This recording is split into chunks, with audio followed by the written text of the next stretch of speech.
Thank you all for coming out tonight to listen to me speak. It's actually a pleasure to be here. There are three basic questions on the table about Ukraine. The first is, what caused the war? Number two is, what's the state of the war today? Where are we at the moment? And then the third question is, what is likely to happen moving forward? And I don't want to talk about the causes of the war. I may say a few words in the conclusion, but I'm not going to talk about the causes of the war. I want to focus mainly on where this train is headed. But to talk about where the train is headed, it's important to talk about where we are today first, and then segue in to talking about the future. And I'm going to make two arguments. The first argument is that there's no chance of a meaningful peace agreement. There may be at some point in a distant future a ceasefire, and that will then turn into a frozen conflict. But the chances of resolving this in any meaningful way are remarkably small, in my opinion. And then my second argument is that the Russians are going to win the war. They're not going to win a decisive victory, but they're going to end up conquering a huge chunk of Ukrainian territory beyond what they already have. And they're going to take Ukraine and make sure it remains a dysfunctional rump state. Let me make three preliminary points before I get to the substance of my talk. First of all, I'm predicting the future. And as we all know, we live in a remarkably uncertain world, and prediction is, a tricky business at best. So just be aware that I'm not speaking the truth. I'm telling you what I think is likely to happen. Second point is, I am in the business of explanation. I'm not trying to justify the behavior of Putin or tell you what I hope happens. I'm simply going to tell you, based on a lot of experience thinking about these issues, what I think is going to happen. And then finally, you want to understand that I really need 4 hours, but John wouldn't give it to me. So I'm going to be quite cursory on a number of issues, and that'll leave plenty of opportunities for you folks to ask me questions, and I'll answer questions for as long as you want and John permits. Okay, so again, what I'm going to do is first focus on where we are today, right? And then I'm going to segue into talking about where this train is headed. With regard to where we are today, there are three main actors in the story. The United States or the West is one, Ukraine is two, and then on the other side, you have the Russians. And what we have to talk about is the threat environment that each one of those actors faces and the goals of each one of those actors as things stand today.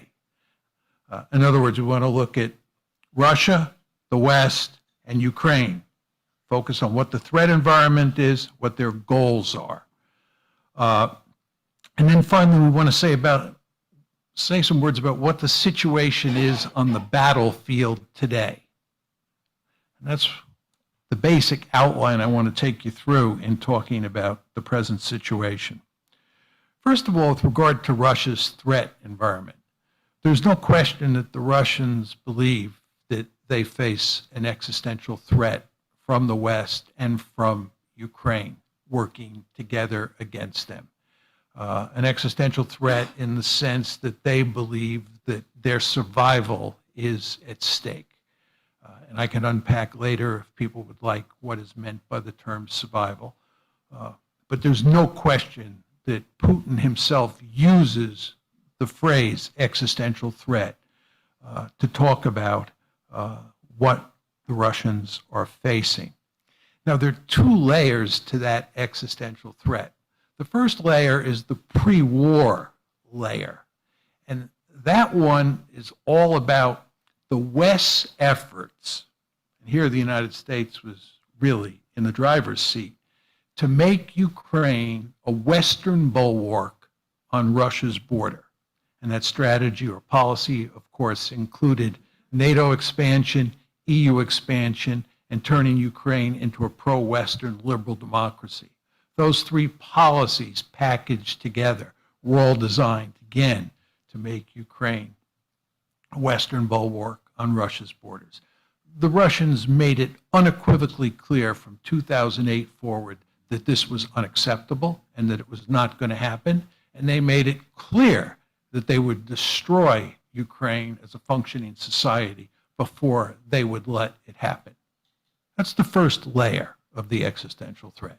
The second layer of the existential threat comes into play after the war starts.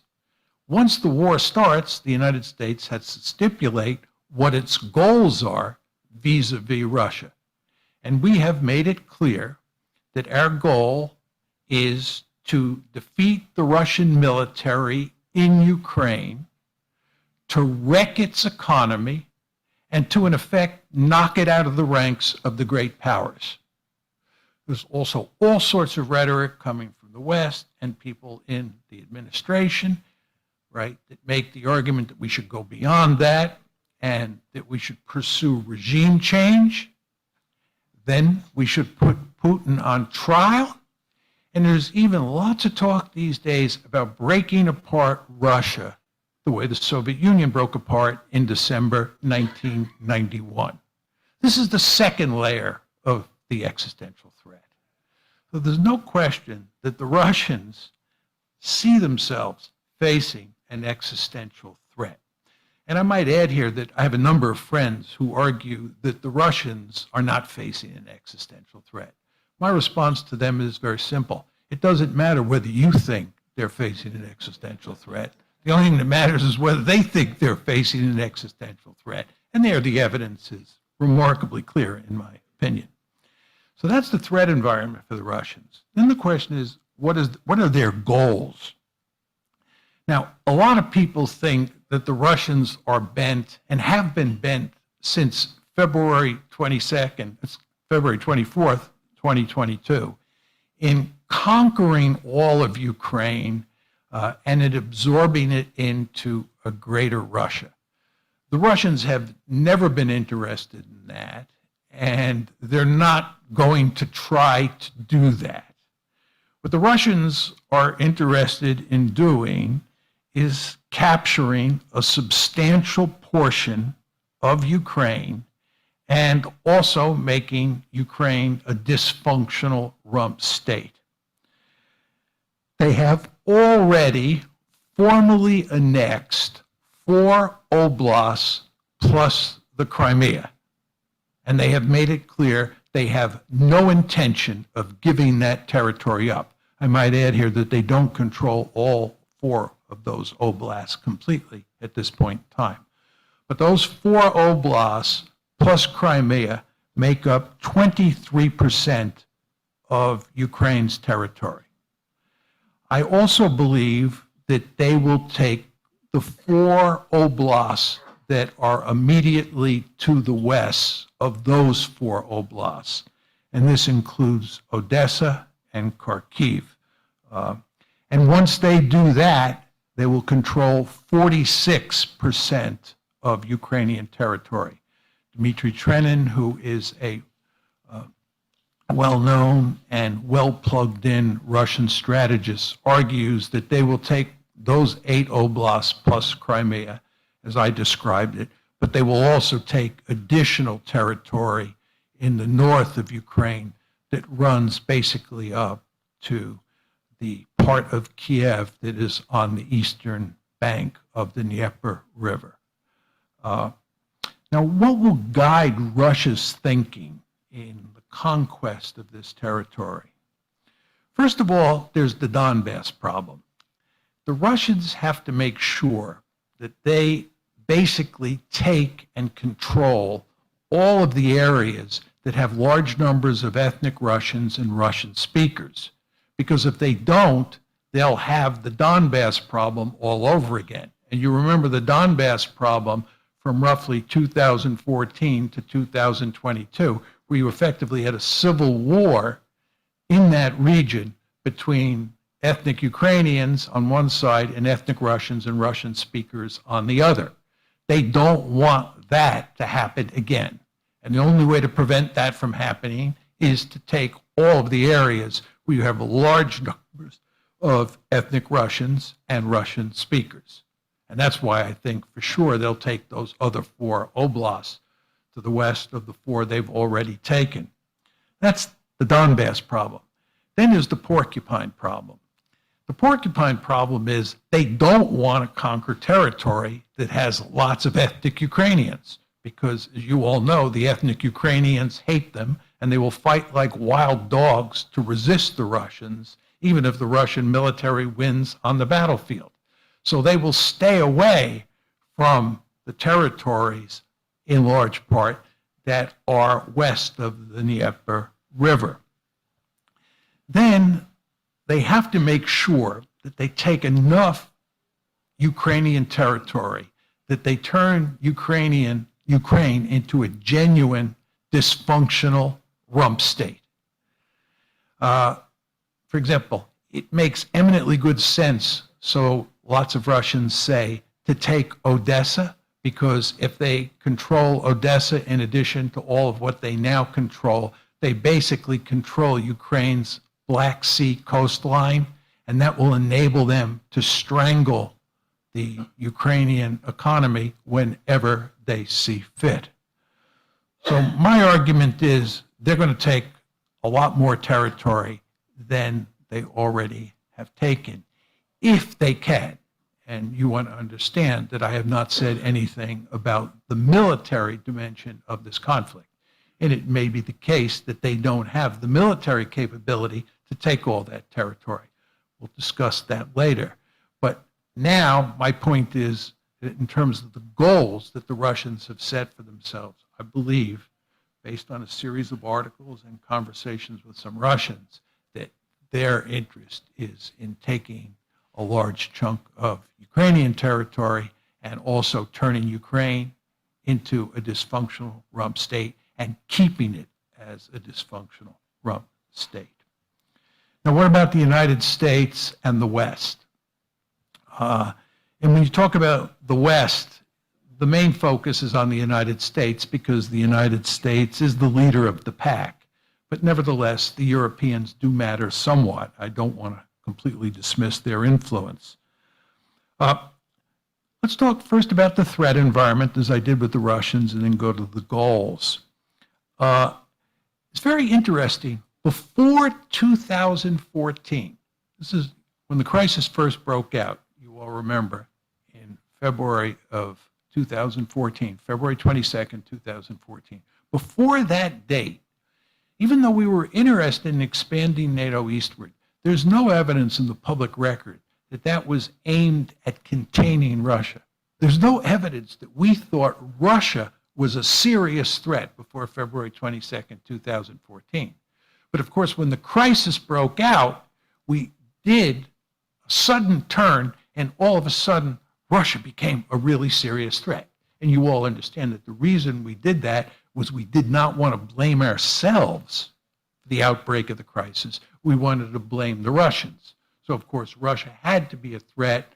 Putin had to be an imperialist bent on creating a greater Russia. But that happened all of a sudden. But nevertheless, we did not view Russia as an existential threat at the time. I think since the war has started, we have slowly but steadily worked ourselves in the West to the point where we now view Russia as an existential threat. I'm not completely sure that's correct, right? But that's my sense, that that's where we're at. In the Russian case, it's easy to make the case that they see what we're doing in the West with Ukraine as an existential threat. And I'll get to Ukraine in a second. It's easy to make the case that Ukraine sees what the Russians are doing as an existential threat, obviously, right? With regard to the West and with regard to the United States in particular, it's a trickier case, so be aware of that. And we can go over that issue in the Q&A if need be. But why do I say that? Well, first of all, if you look at the East Europeans, and here we're talking mainly about the Poles and the Baltic states, they clearly view Russia as an existential threat. But I would argue that virtually every country in Europe depends for its security on NATO. This is not talked about much in the West, but the fact is that deep down, European leaders completely understand that NATO provides security for them. It's their security umbrella. And the great fear here is that if we lose in Ukraine, it will do significant damage, maybe even destroy the alliance. And therefore, people are deeply committed to making sure that that doesn't happen. And I sense that is, in effect, an existential threat. Then there's the United States and China. The fact is that the United States sees China as a greater threat than Russia.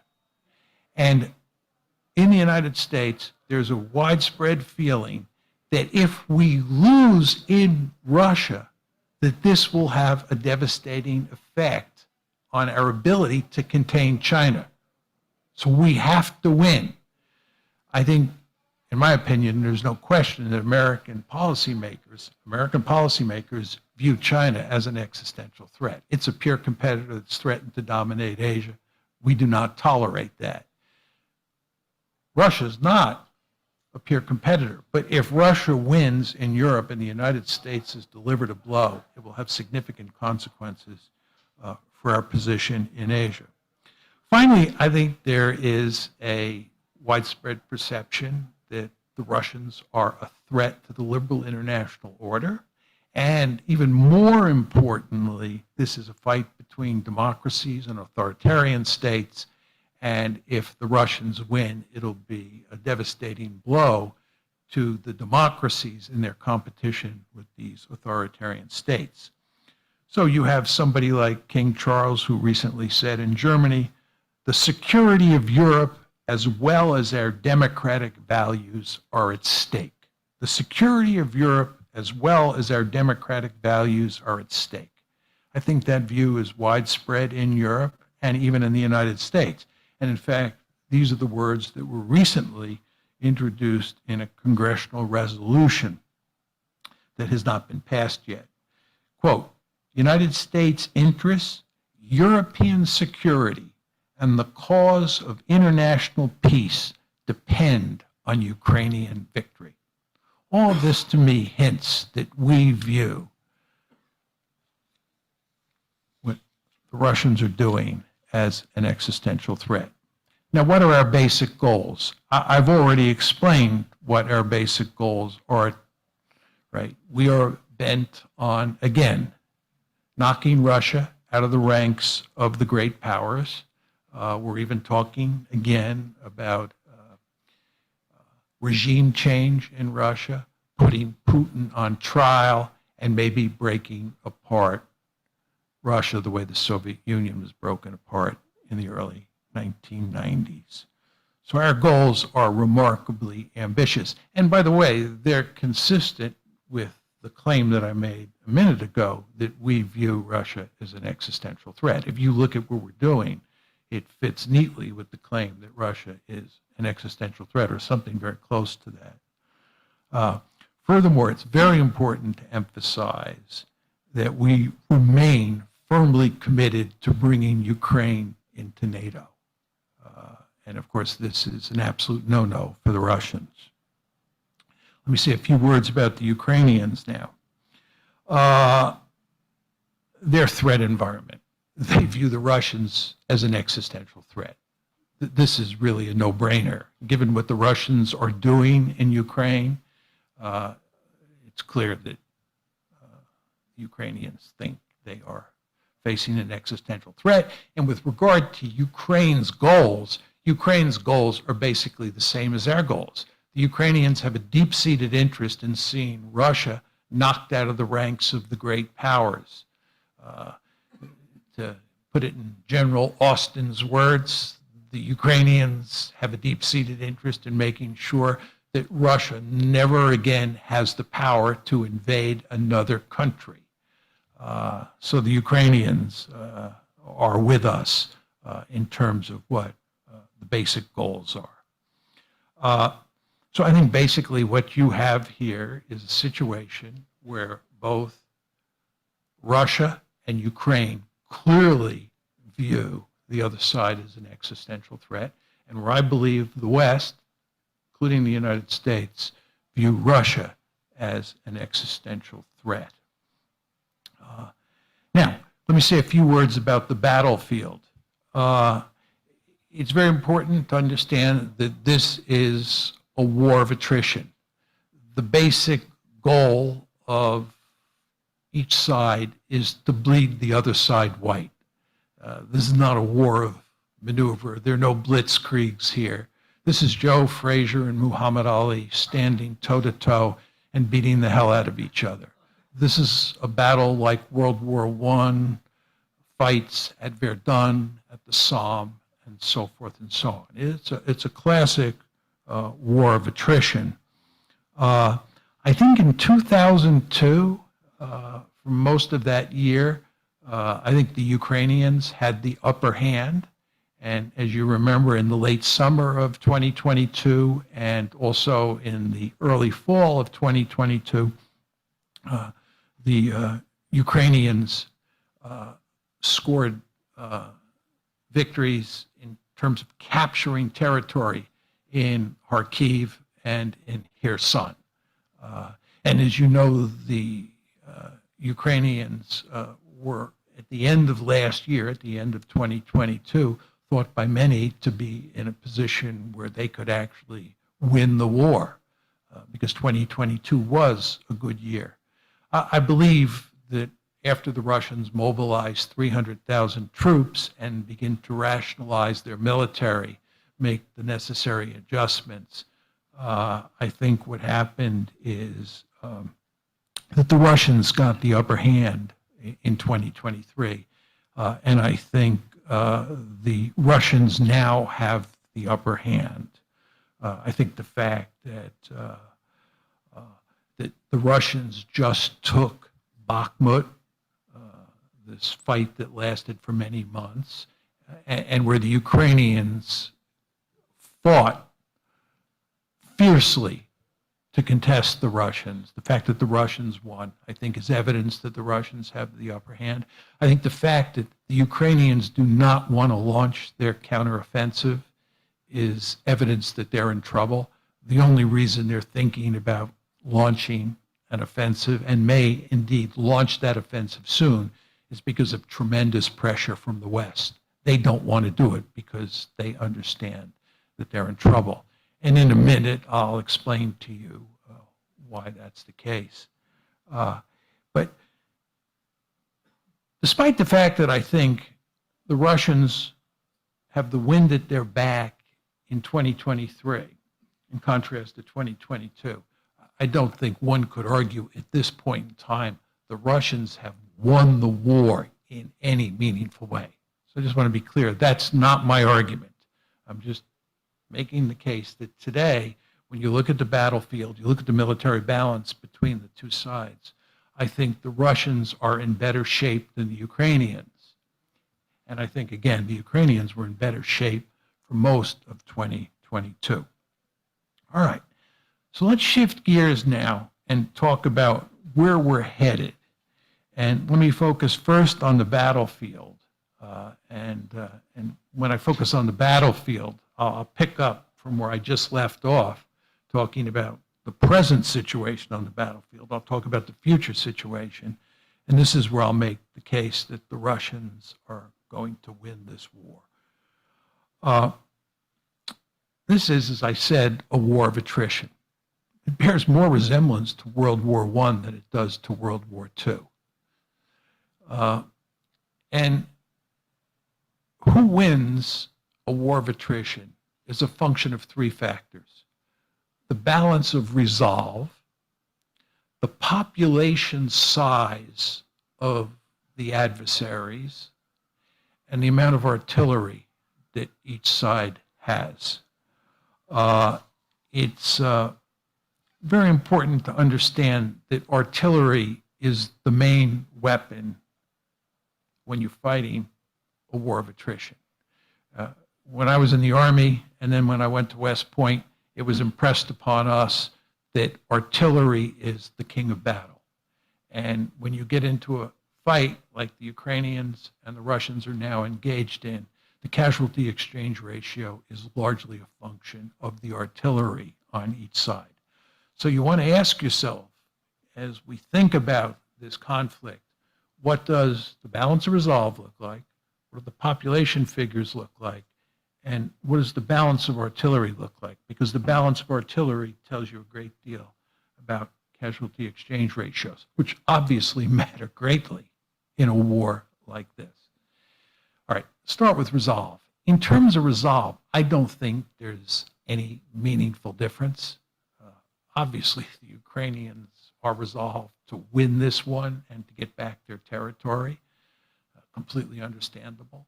And obviously, the Russians are resolved to win this one and settle this conflict as best they can on favorable terms.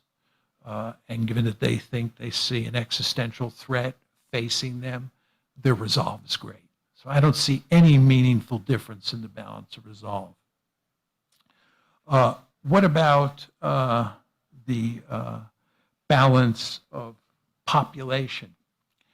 Going into the war, the Ukrainians had far less people than the Russians. The balance was 3.5 to 1 going into the war. There were 3.5 Russians for every Ukrainian. Today, I believe there are 5 Russians for every 1 Ukrainian. You just want to think about that.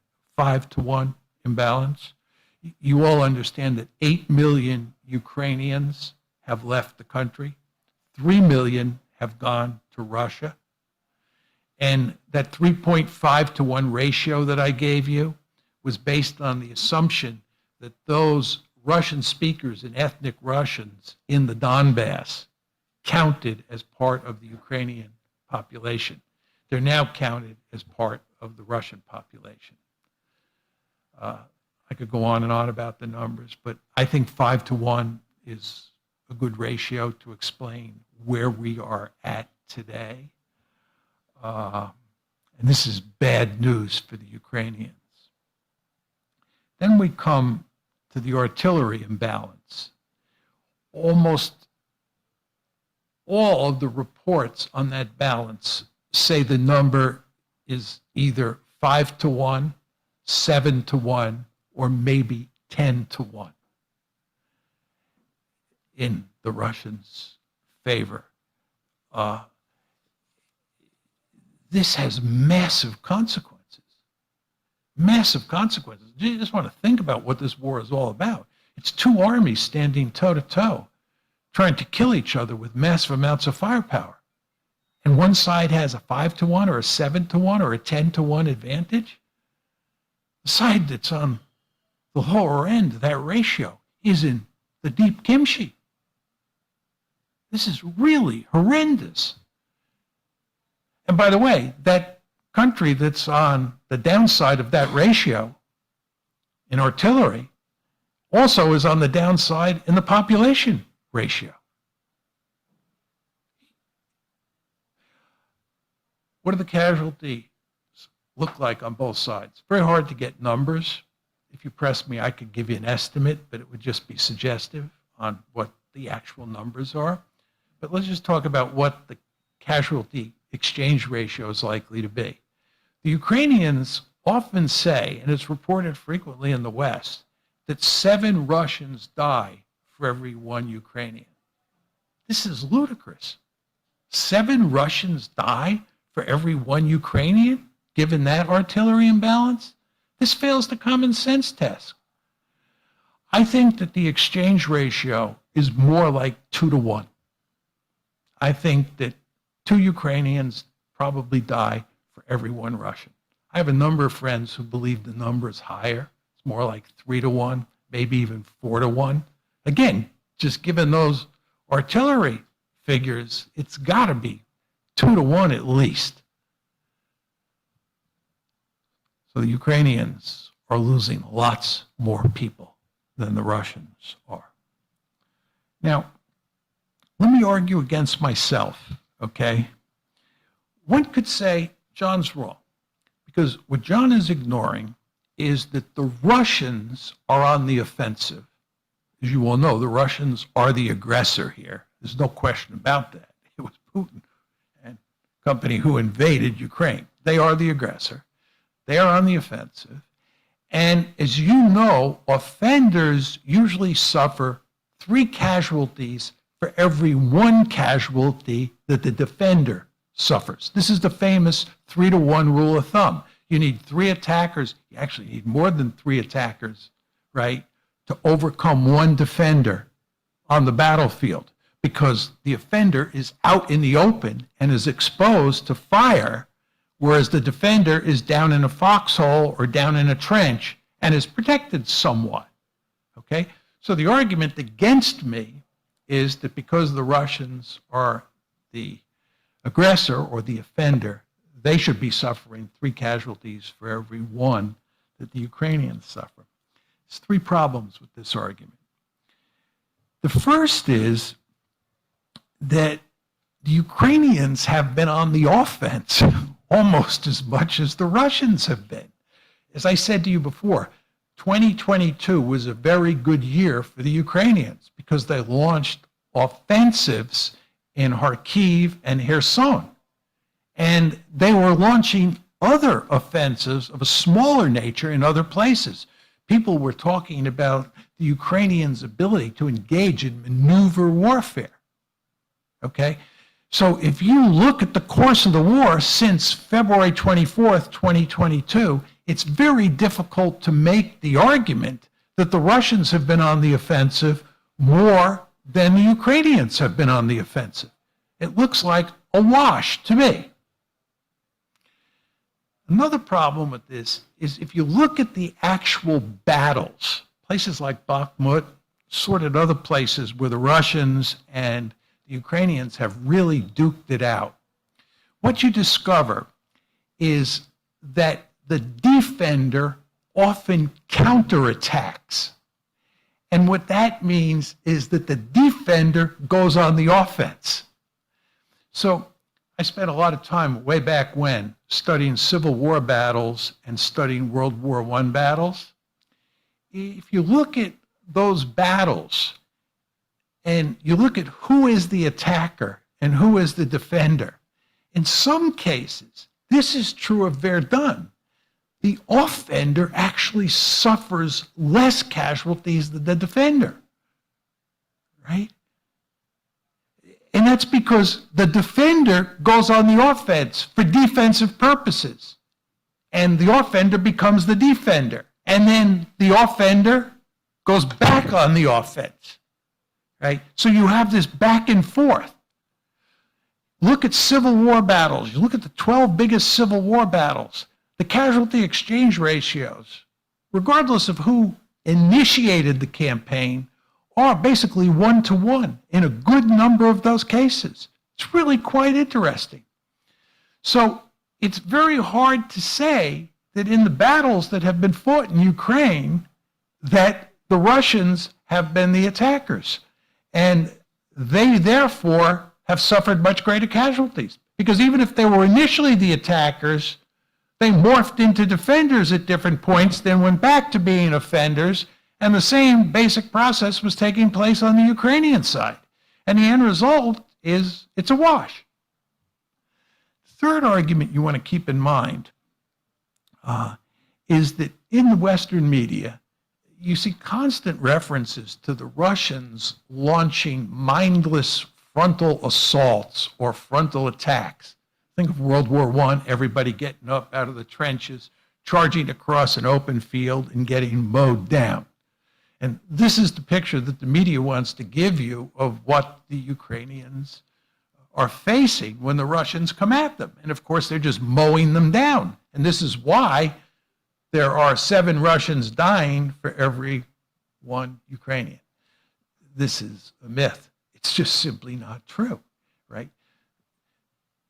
This is not to say the Russians haven't launched a few frontal attacks here and there. But it's very clear from the news reports that the Russians have become much more sophisticated, and they're using their infantry in small packets to basically smoke out, figure out where Ukrainian forces are, and then pouring huge amounts of artillery on those forces. They're not engaging in frontal assaults. And amazingly, 10 minutes before I came down, I was looking at my iPhone, and the latest issue of The Economist came across. And this is one of the lead stories. Russia's tactics are improving, but Ukraine can still win. Russia's tactics are improving, but Ukraine can still win. See, what's happened here is that The Economist has got hold of a new report that's come out from the Royal United Services Institute in Britain, which I would suggest you all take a look at. It makes it very clear that the Russians are employing smart tactics. They're not employing frontal wave tactics. So the end result of this is that large numbers of Russians are not dying, right? There's no question Russians are dying, but they're not dying in anywhere near as large a number as the Ukrainians are. So I think 2 to 1 is a reasonable estimate, a casualty exchange ratio of 2 to 1. And I think when you marry that to the population size of Ukraine and the population size of Russia today, you can see what's going on in Ukraine. What exactly do I mean by that? It's quite clear that Ukraine is engaged, from their point of view, in a total war. They have mobilized their entire society. They have soldiers who are as old as all of us out there fighting. They have old dogs and young dogs, lots of untrained people. It's because they're desperate. It's because they're desperate. And they're also dragging people off the street, right? There are all sorts of stories about how they're out searching for young people who they can commandeer and put in the military. This is not the case with the Russians, right? In fact, lots of people, me included, wonder why the Russians haven't really mobilized their society in a larger way, right? And by the way, this big fight that just took place in Bakhmut, it's clear that the Ukrainians pushed large numbers of their best troops into Bakhmut to try and hold Bakhmut. It was not the Russian army, however, that was doing most of the fighting in Bakhmut. It was the Wagner group. There's this huge Russian army out there. Remember those 300,000 people they mobilized? And those people were mobilized on top of a foundation of soldiers that already were there. They have a lot of people. They have a lot of people in their military. But their mainline forces have not been fighting. The Ukrainian forces have been fighting the mainline forces. They tried like crazy to hang on to Bakhmut, and they couldn't do it, but it was with mainline forces. All right. All of this tells you why I think they're going to win. Now, let me conclude by talking about the possibility of peace agreement. Not going to be a peace agreement, meaningful peace agreement. Not going to happen. You'll get a frozen conflict. Why is there not going to be a meaningful peace agreement? Two main reasons. The first is the territory problem. The Ukrainians want their territory back. The Russians have made it clear they're not going to get their territory back. The Russians are not going to give up those 4 oblasts they annexed. They're not going to give up Crimea. And the Ukrainians insist on getting that back. Zelensky told Xi exactly this. There'll be no peace agreement until we get all our territory back. And the Russians are going to end up taking more territory. And they're not going to give that back either. How do you square that circle? Second big problem is the neutrality problem. The Russians insist that Ukraine be neutral. Right? They've insisted this from the beginning, and their argument is if Ukraine can't be neutral, they're going to wreck it. They're going to wreck it to keep it out of NATO, or if it's in NATO, it'll be ineffective because it's wrecked. Right? The Ukrainians, on the other hand, They don't want neutrality. The Ukrainians, for completely understandable reasons, want a security guarantee from someone. Well, the question of who is that someone? The only someone out there is the United States or the West or NATO. And that's not going to happen, right? That's not going to happen in ways that will please the Russians. The Russians will not accept that. So how do you square that circle, right? You don't. Two other quick problems here. One is the hyper-nationalism problem. There's a lot of nationalism in the air before this war started. It's morphed into hyper-nationalism, which means the hatred on both sides is off the charts. It's going to make a peace agreement very difficult. And then the other problem is that a number of leaders have made it clear that they lied to Putin about their commitment to the Minsk agreement. You remember the Minsk agreement, which was formulated in late 2015, was designed to shut down the conflict in the Donbass, and Putin was deeply committed to making the Minsk agreement work because he did not want to invade Ukraine.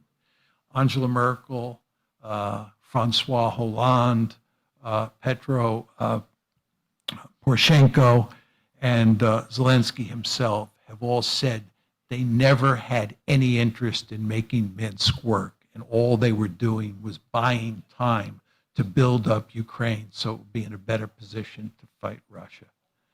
Trust? There's no trust on the Russian side because of this. So you see, you have a problem involving territory, a problem involving neutrality, hyper-nationalism, and zero trust. You're not going to get a meaningful peace agreement. You're going to get a frozen conflict. Let me conclude by just very briefly saying that what's remarkable about this case is that there were a significant number of people in the United States who argued that expanding NATO was going to lead to disaster. It included people like George Kennan.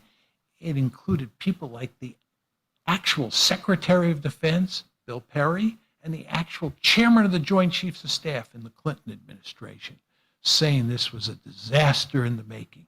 It included people like Paul Nitze and Jack Matlock, of course. There were a panoply of impressive intellects who said that this was a prescription for disaster. And you know what? They were right. And the end result is we are in this situation where enormous damage has already been done to Ukraine, most importantly, but to the West, to Russia, and to the United States. And with the passage of time, I'm sad to say, it's only going to get worse. Good. Hi, John. Hello, Ray. Hello, John.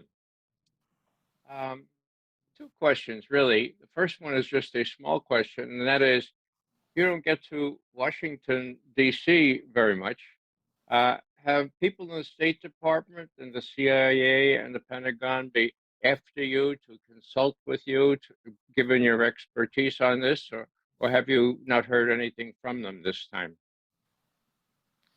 I am 75 years old. I have been in this business for a long time. I have never once in my entire career been asked by a government official, Republican or Democrat, for my opinion on anything. Okay. Okay. Second question. There's the conventional wisdom that Vladimir Putin had other options to invading Ukraine. This is sort of accepted widely by virtually everyone. No one can tell me what those options are. Do you know what they might be talking about, John? End of question. No, I don't think he had any other options. I do believe that Putin was deeply committed to finding a negotiated settlement to the problem. As I said to you in my formal comments, he was deeply committed to the Minsk agreement because what he wanted to do was shut down the conflict in the Donbass so he would not have to invade. And with regard to NATO expansion, EU expansion, and the efforts to make Ukraine a Western bulwark on Russia's borders, he went to great lengths to explain to the West why that was unacceptable. And on December 17th, 2022, he sent a letter to Putin. Putin sent a letter to Biden and to NATO saying that you have to do X, Y, and Z so we can find a solution to this problem. And we refused to go along. And I think that Putin was left in a position where he felt he had no choice. Because to answer your question, there was no other way to deal with the problem. So I think he, with great reluctance, invaded Ukraine.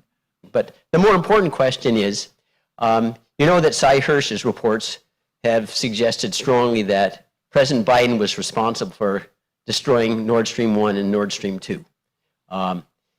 Would that be consistent with your evaluation of what the U.S. goals are in the Ukraine war? Yes.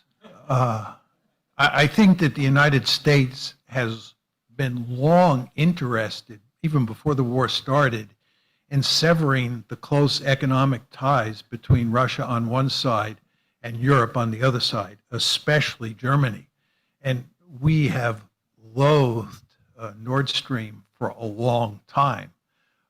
If I had to bet, I would bet that the United States destroyed Nord Stream. I mean, there's much speculation on that at the moment, but it's completely consistent with sort of what America's overall policy is towards Russia.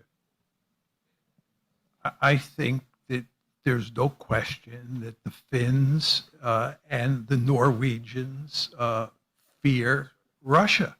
I mean, given the level of Russophobia in the West, and given all the talk since 2014, and certainly since February 2022 about the Russian threat, it would make perfect sense for lots of Finns to fear the Russians. Do I believe that they should have feared the Russians? No. They survived the Cold War perfectly well when the Soviet Union was a heck of a lot more of a formidable adversary than Russia is. And furthermore, as I've emphasized time after time, there is zero evidence that Putin ever said he was interested in conquering and absorbing Ukraine into a greater Russia, much less that he was interested in conquering any other countries. He just never said that. The idea that he was going to conquer Finland or take some Finnish territory or Swedish territory is not a serious argument to me. But my opinion is that serious arguments don't carry the day in the world that we now live in. And, the Finns and the Swedes obviously thought there was a serious threat here. And what they think does matter, as I said before. And this was a good opportunity to sneak into NATO because the Russians are obviously in no position to do anything about it because they're pinned down in Ukraine. But I would just end by saying that anybody who thinks this is all for the good is thinking wrongly. This is not good. It's just going to give the Russians an increased sense of vulnerability, an increased sense that they're being surrounded, and it's going to scare the Russians, and it's going to make them take greater risks. I've spent my life studying great power politics, and one thing you never want to underestimate is when you corner a great power and you threaten the great power, excuse me, you do not want to underestimate the risk that it might be willing to take.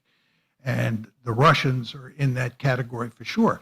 And by the way, we all know about the Arctic, and we know that there are eight countries that are located in the Arctic. One is Russia. The other 7 now are all NATO countries. The other 7 are all NATO countries, and Russia's up there. And you know what's happening to the ice up in that neck of the woods, right? The ice is melting. And you know that has all sorts of consequences of an economic and strategic nature. So there's going to be security competition up there. You think it's good that the Finns and the Swedes are with those other NATO countries against Russia? I don't think so. I think it's just more evidence of the trouble that lies ahead. The Biden administration could have prevented the war by working out a deal with the Russians that would have satisfied Russia's security concerns. We're simply unwilling to do that. Very important to understand that Joe Biden handled the Ukraine portfolio during the Obama administration. When he was vice president, he handled the Ukraine portfolio, and he was a super hawk on Ukraine. And when he came into the White House in January 2021, shortly thereafter, that's when the trouble started. Because what Biden did was he doubled down, right? And Zelensky, who was initially elected to work out a peace deal with the Russians and to shut down the conflict in the Donbass, Zelensky did a flip at the same time that Biden moved into the White House.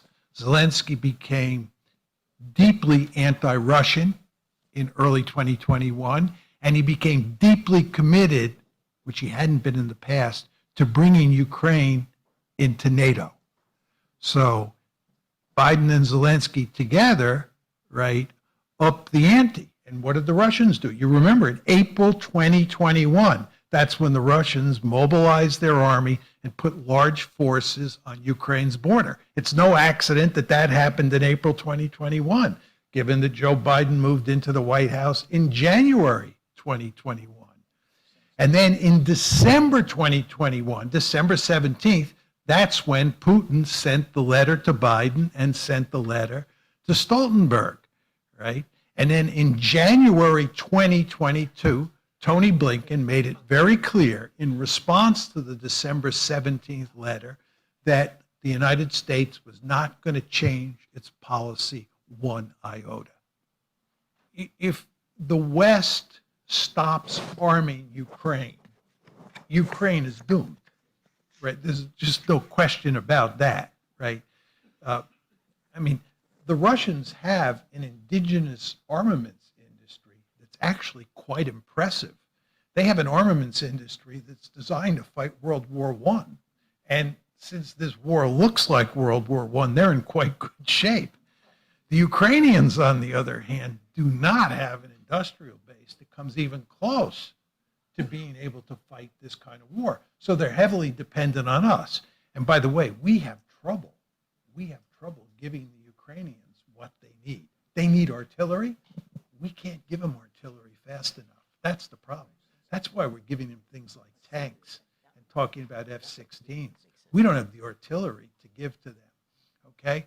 But the point is, John, they depend heavily, the Ukrainians depend heavily on the West for money, right, to keep their government running, and they depend heavily on us for weapons and will rely more and more on us for weapons moving forward. If we cut off the flow of weapons to Ukraine, the Russians would be in the driver's seat. There's just no question about that. But we're not going to do that. We're in this one too deep. You remember how long it took us to get out of Afghanistan? 20 years. 20 years to get out of Afghanistan. And a lot of us in this room were old enough to remember the Vietnam War. It tore the country apart, and it took us a long time to get out of that war, and it was only when Congress basically told the executive, this war's got to end, right? And we're a long way from that point in this country at this point in time. So I think we're in. I think the Europeans are in. Our support may diminish somewhat, but I don't think it's going to diminish much. Okay. There are kind of two related questions. What Putin apparently has told Bush that Ukraine is not a real country. Does Putin really view, how do the Russians view Ukraine as a totally separate country or part of Russia? And there's that very big history. And then the question is, related is, assuming you are correct, and Ukraine loses, then what comes next? And this is the question of whether they have ambitions outside of this war towards Poland or other Eastern European countries. You hear that all the time by people who support the war. Yeah, I'll take them in reverse order. What comes next? What comes next? If the Russians were to conquer 4 more oblasts and basically stop there, because that was all the territory they wanted, given the demographics, I think the Russians would then spend the next 25 to 30 years trying to absorb those 8 oblasts into Russia. You understand, when you see places like Bakhmut, you see the pictures of Bakhmut, how it's been totally destroyed. Well, that's going to be Russian territory, right? They're going to have to repair Bakhmut. There's going to be a huge amount, I didn't talk about this, of ethnic cleansing that takes place, or population transfers. Lots of ethnic Ukrainians are going to move west, and lots of Russian speakers and ethnic Russians are going to move westward. Both countries are going to have their hands full trying to absorb those people. Russia has economic problems. It had economic problems before this war started. It has economic problems that are a consequence of this war. The last thing the Russians are going to want to do is invade the Baltic states or invade Poland. One more point on this. If you look at the Soviet experience in Eastern Europe during the Cold War, trying to occupy and manage their so-called allies in Eastern Europe, it was actually something of a nightmare. In 1953, they didn't have to invade East Germany because they were already there, but they had to put down an insurrection. They had to go into Hungary in 1956. They had to go into Czechoslovakia in 1968. They almost went into Poland 3 separate times, except the Polish communists put down the problem, right? Then they had to deal with the Albanians and the Romanians. Talk about something that could really give you a headache. The last thing the Russians want to do is conquer those territories which are filled with people who hate Russians, don't want to be part of Russia, and will put up great resistance. It makes no sense at all. And this is why Putin has never said he had any interest in creating a greater Russia or incorporating all of those Ukrainians into a greater Russia. It's the porcupine problem. It would have been like swallowing a porcupine. So my argument is that when all is said and done, what Putin is going to concentrate on, or his successors are going to concentrate on, is just absorbing the territory that they now have. Now, with regard to the first question, this gets to causes. I often say, as I said here tonight, there's no evidence that Putin was interested in conquering Ukraine. And the argument that people will turn to is they'll say, he told George W. Bush that Ukraine is not a real country, okay? And you want to say to yourself, is this a piece of evidence that he was bent on conquering Ukraine? First of all, if he said this, it's the only time he ever said it, right? It's the only time he ever said it. And number two, it's not clear that's what he said, because he was telling George Bush, who was telling us. And I'm not accusing George Bush of being disingenuous, but who knows, right? But this is the one example. But let's assume he told Bush that, and Bush gave us an accurate representation of what Putin says. So what? He said it's not a real country. Did he say, I want to conquer that country? Did he say, I think it's feasible to conquer that country? Did he say that I can do it? That's what I'm going to do, right? No, there's no evidence of that. And of course, what's the key document they point to? You know, when I make that offer, that response to that quote, everybody goes to the July 12th, 2021 article that Putin wrote, right? That's supposed to be the smoking gun that he was going to conquer Ukraine. This is not a serious argument. Right? He says exactly the opposite. It's very clear from the piece, the July 12th, 2021 piece, that he recognizes Ukrainian nationalism. He recognizes it. It's very clear that he recognizes that Ukraine is an independent country. And he recognizes that the events of December 1991 are locked in stone, that there's no way, right, you can go back to the Soviet Union. And he ends his article by saying that what Ukraine becomes is what the Ukrainian people will decide it will become. So there is no evidence other than this one quote, which I don't think is real evidence, that he was bent on conquering Ukraine. And by the way, if anybody thinks I'm wrong, I wish you would send me an email with the evidence that shows I'm wrong. I engage on the internet all the time with people who write me, who say that he had designs on conquering all of Ukraine and absorbing it into a greater Russia. I tell them to send me the evidence. And I say, I want hard evidence, right? And none. I don't think the F-16s will matter very much at all for a variety of reasons. First of all, it takes a lot of time to train pilots to fly an F-16. You just don't produce combat pilots overnight. You know, if you go back to the Battle of Midway in World War I, June 1942, about 6 months after Pearl Harbor, you remember we sunk 4 Japanese carriers at Midway, and this was seen as a mortal blow to the Japanese Navy. Actually, it wasn't the carriers that mattered that much. It was all the pilots that we killed. It just takes, you know, my brother was a Navy pilot, and he used to talk about this all the time. It just takes a long period of time to train first-rate pilots. And so they're not going to have first-rate pilots for a while. They're talking about, you know, training them up in 4 months and then putting them in the cockpit and sending them into combat. That's not going to work very well. Second point is the Russians, by all accounts, have the best ground-based air defenses in the world with their S-400s, S-300s, and all these other systems. Those F-16s are going to be in real trouble going up against the ground-based air defenses.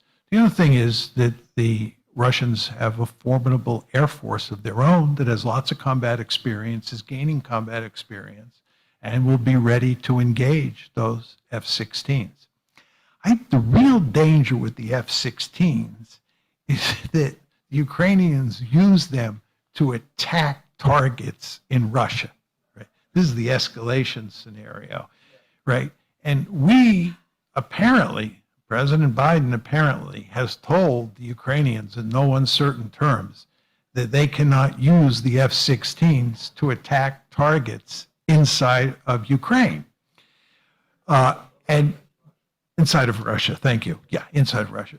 And apparently they have promised, but I wouldn't bank on them delivering on that promise, because you all know that the Ukrainians have a vested interest in dragging us into the war, right? You understand that. If you're playing Ukraine's hand, you want to suck the Americans in to come to your defense. And Biden, of course, is fully aware of that, as are his advisors, and they're trying to protect against it. But it's a very tricky issue because we can't cut and run. What are we going to do if the Ukrainians start using their F-16s to attack the Kremlin or attack targets in Russia? Are we going to say, all right, we quit, you're on your own now? Of course we're not. We're going to holler at them, tell them don't do it again. But slowly but steadily, we're going to be pulled in because at some point the Russians are going to retaliate. You know, by the way, one point that I didn't make to you folks, that's a very important point to keep in mind. I said that I think the Russians are going to win on the battlefield. They will end up winning this war. If I'm wrong and the Russians lose, and that the Biden administration begins to move in a direction where its goals are being achieved in Ukraine, I think the likelihood of nuclear use is high. I think the Russians are likely, maybe even very likely, to turn to nuclear weapons if they're losing. So the fact that the Russians are likely to win this war, in my opinion, makes the possibility of nuclear war much less likely. I think that it would have been in the U.S. interest to work out some sort of security arrangement with the Russians starting in January of 1992. Remember, Soviet Union falls apart in December 1991. You know, the next month, January 1992. I think we had a deep-seated interest in having good relations with the Russians. My theory of great power politics tells me that if you're dealing with a really powerful Russia that's a peer competitor to us, the way China is a peer competitor to us in East Asia, you're going to have significant problems with Russia, right? Just like you had significant problems with the Soviet Union. In May of 1945, when Germany was finally defeated, you had this huge Russian army in the middle of Europe. Germany was destroyed. France had been knocked out of the war and was badly weakened. Britain was badly weakened by the war. We were greatly fearful that the Soviet Union would march all the way to the Atlantic just because it had such a powerful military. The Russians today are not the Soviet Union. They just aren't. So, and they certainly were not the Soviet Union in the 1990s. You all remember what a basket case Russia was in the 1990s. What we should have done was gone to great lengths to work out some sort of modus vivendi in Europe. And again, this is what people like Kennan, Bill Perry, General Shalishashvili, all these people understood, that, you know, poking the Russians in the eye with a stick, which is what we did with NATO expansion, was going to be counterproductive in the end, as it's turned out to be the case. And what we should have done was try to work out some sort of security arrangement, which I actually think could have been done, because again, the Russians were not likely to go on the prowl. Just on the whole subject of Russia joining NATO, I think that it was never possible because Russia's too big and too powerful, right? The United States likes NATO because it runs the show. It's very important to understand that. It's like, you know, President Obama and President Trump both complained bitterly about the fact that the Europeans don't pull their weight. They don't spend enough money on defense. I actually think we don't care that much. And the reason we don't care that much is because it gives us leverage over them. They're dependent on us, right? The Europeans depend on us, and we like that. And we use NATO for our own selfish purposes. If you put the Russians inside of NATO, not so much in the 90s, but certainly after 2000, as, you know, Putin brings them back from the dead, right? It becomes very difficult to envision the United States having the kind of leverage inside the alliance that it otherwise has. So I think that was a non-starter. With regard to the Budapest Memorandum, which was issued in conjunction with Ukraine giving up its nuclear weapons, it's very important for me to emphasize to you that I was the only person in the West who argued that Ukraine should not give up its nuclear weapons, because I said there is a good chance that someday the Russians will come knocking, and Ukraine, for deterrence purposes, will need those weapons. But we gave the Ukrainians compound fractures of all 4 limbs to make sure they gave up the nuclear weapons. And in fact, they gave them back to Russia. And in return, we gave them the Budapest Memorandum, which, as everybody understood, was an empty promise to defend them. It was a meaningless piece of paper. And the reason is we did not, at that point in time, want to commit ourselves with a NATO-like guarantee, an Article 5-like guarantee, to have to defend Ukraine. So the Budapest Memo, last year in February, when the Russians invade Ukraine, is basically meaningless. And as you know, the Russians signed the Budapest Memorandum as well as we did. So it really didn't mean anything. The smart thing for Ukraine to have done would have been to keep its nuclear weapons. But that simply wasn't going to happen because Uncle Sam was not going to let it happen. The Russians were not going to let it happen. And therefore, Ukraine was left defenseless. And this gets back to an earlier point or an earlier question that John raised. In the end, Ukraine can't defend itself, right? That's why he was saying if we cut off the flow of weapons to Ukraine, wouldn't Ukraine just lose? And John, of course, is right. Ukraine can't protect itself at the conventional level. That's why nuclear weapons made sense. But again, that was a non-starter. I was a voice in the wilderness.